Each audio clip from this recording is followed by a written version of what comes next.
Jake Matthews takes on Chidi Njokuani this Saturday at UFC Fight Night Nashville, Tennessee. And I feel like this is a very evenly matched fight. I think this is going to be a very highly skilled match on the feet, a chess match between these two guys. Chidi Njokuani, Muay Thai specialist, taking on Jake Matthews, who's also a very good kickboxer, very accomplished grappler as well. Black belt, was a black belt since he was like young, like 20 years old I think it was. So he's very well rounded, will shoot takedowns, can hold his own on the feet.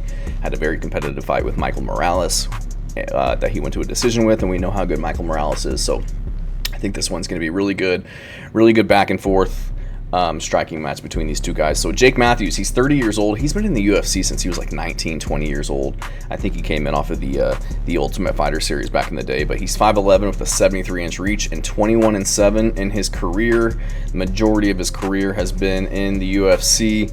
I think he had 6 fights or so before he got on the Ultimate Fighter, and then has been in the UFC ever since. Been in the UFC for 11 years. So since he was 19 years old, he's been fighting, the best of the best, and it shows in his performances. He is kind of 50-50 at times, but I feel like on any given night, Jake Matthews can beat anybody in the division, honestly, and that might be a hot take, but I stand by it. He's a very good boxer, great boxing, very sharp on the feet. He's composed, very technical, throws hard straight punches, not a lot of loop, not a lot of fat to his strikes, good footwork, good counters. Like I said, tons of UFC experience, great defense, doesn't get hit a lot, has a good chin, just no real holes in this guy's game. He's very well rounded, and like I said, jiu-jitsu black belt.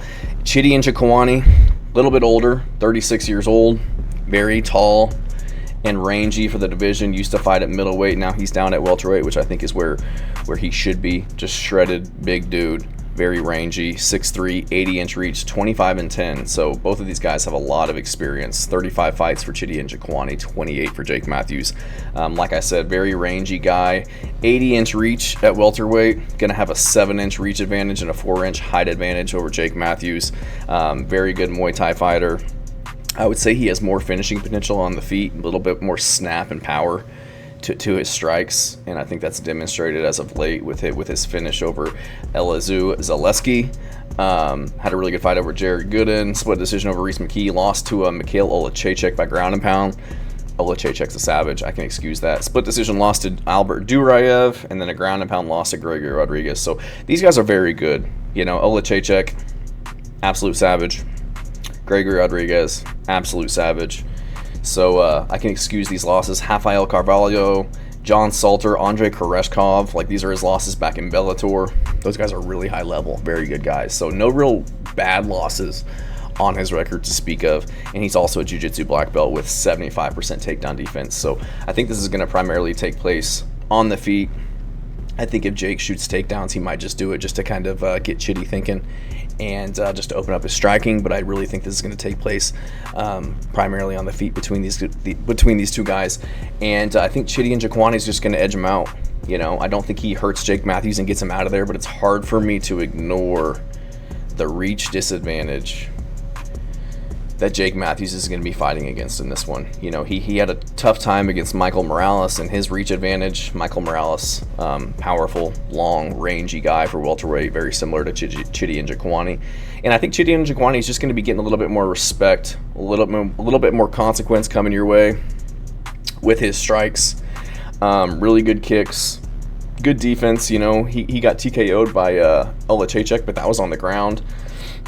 Other than that, I don't really see him getting hurt on the feet all that much. It's usually due to ground and pound TKOs or losing decisions, things like that. But I just think he's going to be able to edge Jake Matthews out with his somewhat more powerful striking. I think he's a little bit faster, but I think these guys are going to have a really good kind of chess match on the feet, trying to figure each other's out. But I think Chidi Njokuani is just going to be landing with a little bit more power, a little bit more frequency. Going to be doing a little bit more for the judges to take into consideration at the end of the rounds.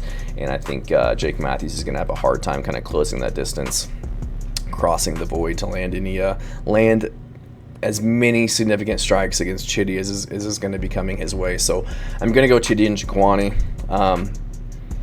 I think he's technically better on the feet. He's bigger, a little bit older, but still 36, not terribly old for welterweight.